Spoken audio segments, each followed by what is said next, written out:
With US election day behind us, Irish mainstream politicians have spent the last week doing what they do best, being petty and embarrassing Ireland on the world stage. This is Ben SCALLAN and you're watching Gript Media.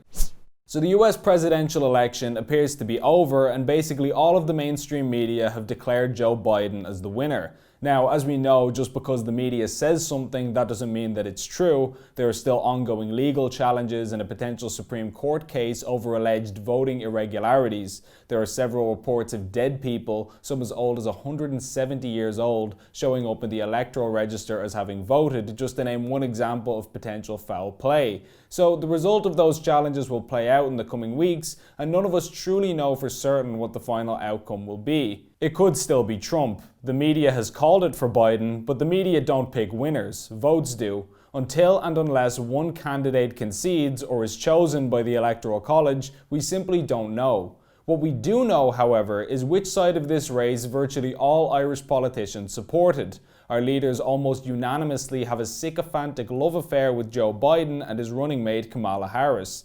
In fact, Fine Gael Finance Minister Paschal O'Donoghue basically told us as much. Leo Varadkar too took to Twitter recently to lavish the Democratic candidate with praise.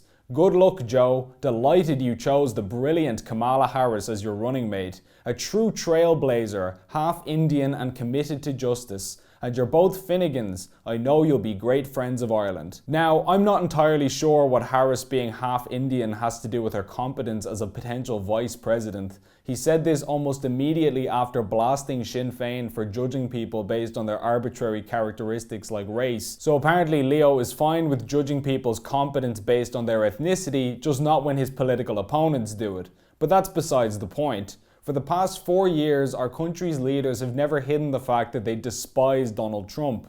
They hate him so much, in fact, that earlier this year they were even willing to risk seriously damaging the Irish economy purely to score cheap shots at the man, which we covered in the video on screen. Long story short, while Trump was considering pulling 50,000 US pharmaceutical jobs out of Ireland, Varadkar was going out of his way to insult and antagonise him, risking a death blow to our biggest industry and the ruination of thousands of families' livelihoods just so that he could get his unnecessary digs in. The link to that video can be found in the description for those who are interested or need a refresher. The point is, basically anybody who's anybody in the Irish establishment has had a go at the man, from Mary Lou McDonald saying that Trump's politics, quote, makes her skin crawl, to Leo Varadkar saying that he displays a lack of moral leadership.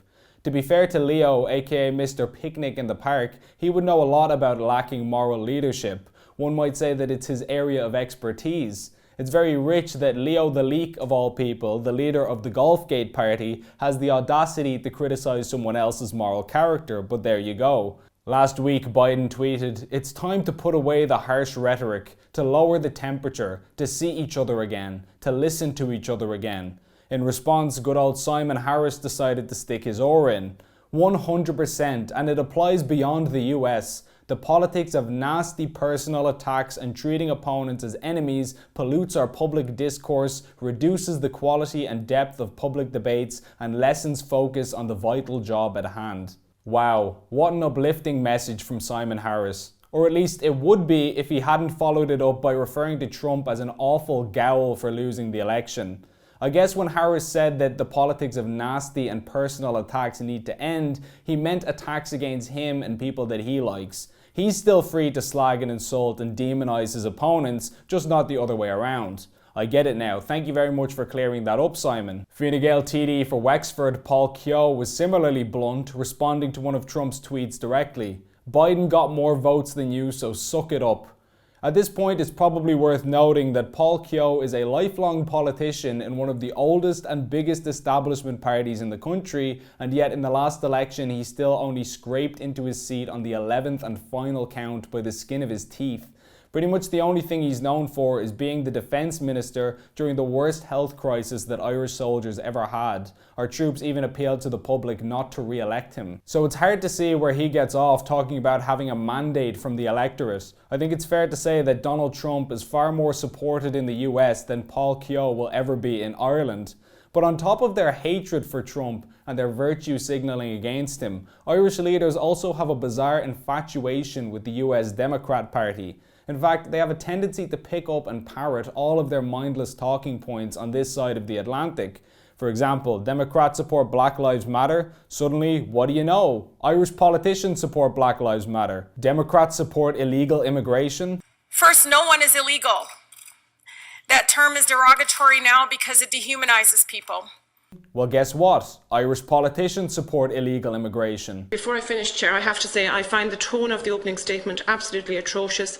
Calling people illegals and all of those terms that you use, it just sounds terrible. These are human beings, these are people. Democrats make up a hoax about Russian interference in their election. Suddenly we have Fianna Fáil TDs saying that Russian bots tried to disrupt their programme for government. How they managed to say that with a straight face, I will never know. Trust me lads, you don't need Russia's help to make a dog's dinner of a government formation. The most devastating thing that Vladimir Putin could do to Fianna Fáil is leave you lot to your own devices and watch you self-destruct. Nobody needs to get involved, you do it perfectly well by yourself. So ultimately, what's the takeaway here? The takeaway is maybe Irish politicians should spend less time trying to impress and show off to their European colleagues by needlessly taking snide shots at the leader of one of our biggest trade partners. Maybe if all of these people took more of an interest in what's happening in this country, the place wouldn't be such a shambles. Our crime rate is out of control, our economy is in shreds, and our rate of homelessness is soaring. Irish voters didn't elect you and pay you 6 figures a year to snarkily tweet what a poophead Donald Trump is. Instead of critiquing other leaders' lack of moral leadership, how about you show some of your own? Please like and share this video, and if you enjoyed it, please consider signing up for a monthly donation via the link on screen to help us produce more content like this.